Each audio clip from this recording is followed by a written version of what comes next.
T-Mac, what do you think has changed for Dwight this time around? Well, I want to go back. Dwight playing in Orlando for 8 seasons, had 8 terrific seasons there, and towards the end, things started to get a little rocky for him.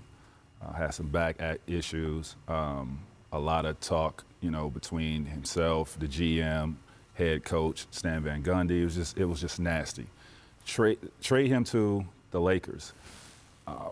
Playing with a contending team, playing with a Hall of Fame player like Kobe Bryant, a lot of stuff is going to come with that, right? Dwight wasn't healthy the whole time he was playing with the Lakers. Yep. And I think, it was unfair to him of the criticism that he was receiving from a lot of people because of his back issues. Anybody knows anything about dealing with your back and having surgery. Yep. It's tough as hell to play through that. So that really wasn't his fault. But moving forward, going to, Houston and playing for 5 different teams in 5 seasons, things just wasn't looking right for him, right? It was just, it was a lot of baggage that came with that. And the perception was that, he was a bad teammate and he didn't take the game serious. So I think going through all that stuff, 5 teams in 5 years, he matured a lot. So you think that's what's changed, is he had to go through all that? He had to go through all that. And I think, looking back on that and having an opportunity to play for the Lakers again and play with LeBron James, you have to, at some point, become professional and take this thing serious and know this is your last shot. Yeah, I agree with you, Tracy, and I think health was a big issue, not just with the Lakers, but also the last couple of stops he's been at. Washington, the latest, he just wasn't healthy, and it's hard to be yourself when you just, like you said, these are serious injuries. This isn't just like a rolled ankle or something. But I think another part of it is, we used to always talk about this in the front office, the most important question a team can answer, but also each individual player can answer is, who am I? Right. And if you can answer that truthfully and accurately, then you'll find a role in this league. And these are the guys that play 17, 18 years and seem to always transition well. And for the guys who struggle with that answer, because that answer changes in your career. Absolutely. Right? And there's points where Tracy's answer to who am I is one of the best players in the world. Yeah. And then later in his career, a guy who's pretty smart and been around and know things. He can't continue to approach things as I'm one of the elite. I've now had to transition, kind of like Vince Carter has. Yep.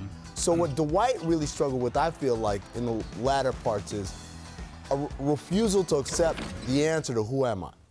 Well, now here he is with the Lakers, and he's answering that question very well. That's a great point. I'm here to rebound. I'm here to defend. Whatever y'all got for me, I got. That's a great point, because if you think about when he was in Houston and some of these other stops, is him individually, I want the ball. Yep. Right? I want the ball. Throw me the ball in more. But that's not who you are. That's not what we need you to do. And I think it caused some friction in the organization between players as well.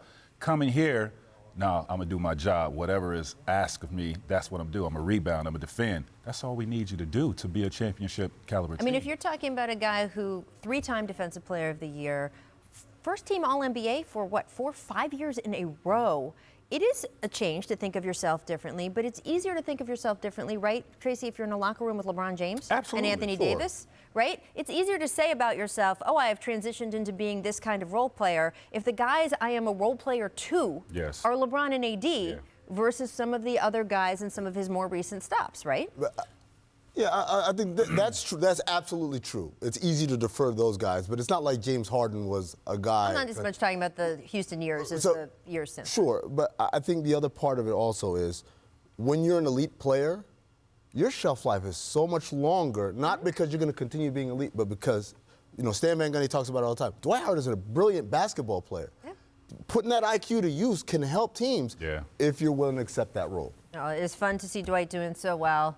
He's got a whole half season left. He's got more coming, so it's going to be fun. Thanks so much for watching ESPN on YouTube. For more sports analysis and highlights, download the ESPN app. And for live streaming and premium content, subscribe to ESPN+.